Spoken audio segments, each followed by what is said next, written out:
외교부가 미국 원자료 기술의 한국 유출 시도가 민감국가 지정의 원인이라고 하는 보도자료를 냈습니다. 도대체 누가 언제 어떻게 무엇을 했다는 것인지 육하 원칙도 갖추지 못한 미심쩍은 해명입니다. 우리 언론이 미 에너지부에 문의해서 받아낸 답변 그대로입니다. 원전 시장에서의 견제라고 했던 대통령실의 해명에 그대로 보조를 맞춘 것이라고 보지 않을 수 없습니다.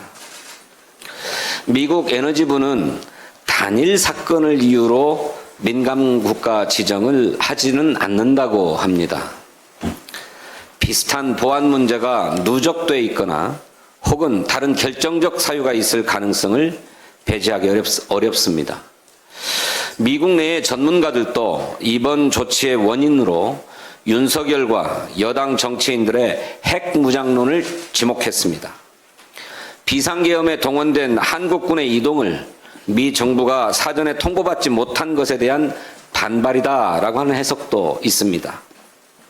정부는 더욱 철저하게 경위를 파악하고 원인을 분석해서 대책을 세워야 합니다. 당장 지난 1월에 한국과 미국이 서명한 원자력 수출 및 협력 원칙에 관한 기관 간 약정의 효력이 문제될 것이라고 하는 지적이 있습니다. 상업용 원전의 제3국 수출에 빨간불이 켜졌다는 것입니다. 또 원전의 원천 기술을 가진 미국 웨스팅하우스가 민감국가 지정을 빌미로 문제를 제기할 수 있다고도 우려합니다. 국민의힘은 야당 탓 그만하고 원인 파악과 사태 해결에 집중해야 합니다. 이재명이 유력 대권 후보라서 그랬다느니 민주당을 불신해서 그랬다느니 그야말로 아무 말이든 내뱉고 있습니다. 민주당이 핵무장을 하자고 했습니까? 이재명 대표가 계엄을 선포했습니까? 제대로 된 원인을 찾고 대책을 세우기에도 시간이 부족하지 않습니까? 극우 유튜버에나 나올 법한 그런 거짓 선동으로 책임을 모면하려 하지 마십시오. 누가 뭐라고 해도 이번 사태는 윤석열 정권이 부른 외교 참사입니다. 무능 외교로 한미 동맹을 흔들고 비상계엄으로 경제와 안보를 위기에 몰아넣은 윤석열을 즉각 파면해서 정치적 불확실성을 제거해야 합니다. 4월 15일이면 민감국가 지정의 효력이 발생한다고 합니다. 한 달도 채 남지 않았습니다. 오해가 있다면 바로잡고 돌이킬 수 없는 상황이라면 서둘러서 대책을 마련해야 합니다. 지정 철회를 위해서 우리가 가진 외교 역량을 총동원해야 합니다.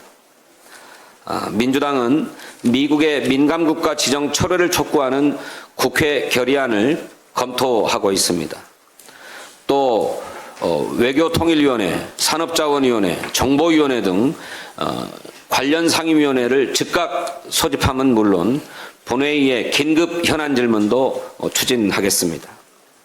국민의힘도 남 탓과 거짓 선동을 중단하고 진정 어린 반성과 협조를 촉구합니다. 이사는 회사와 전체 주주의 이익을 위해 신인의 의무를 다해야 한다. 최상목 권한대행이 4년 전에 집필한 책의 한 대목입니다.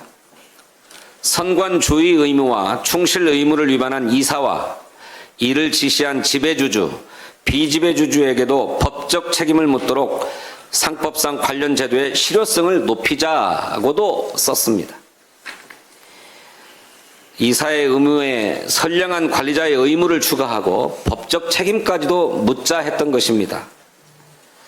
지난 13일 본회의를 통과한 상법 개정안은 그보다 한참 못 미치는 법안입니다. 최상목 대행에게 묻습니다. 지금은 4년 전과 다릅니까?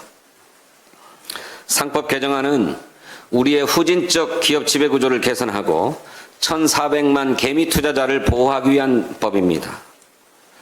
최상목 대행이 전체 주주의 이익을 보호하겠다던 과거의 소신과 전혀 다르지 않습니다.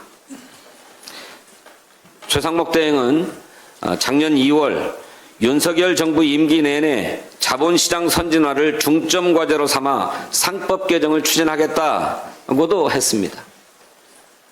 오죽하면 이복현 금융감독원장이 상법 거부권 행사에 직을 걸고 반대하겠다고 하겠습니까?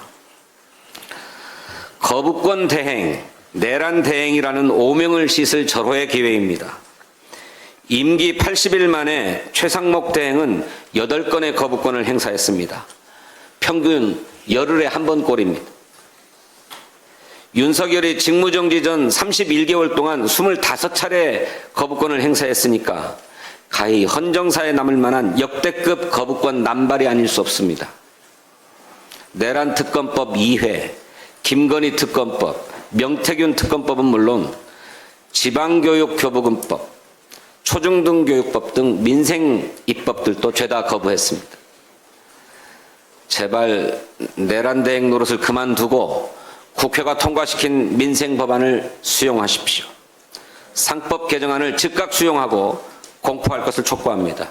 또 여야가 합의한 추경안을 즉각 편성해서 제출할 것을 촉구합니다. OECD가 올해 우리나라의 경제 성장률을 0.6%포인트 낮춘 1.5%로 전망했습니다. 한치가 급하지 않습니까? 감사합니다.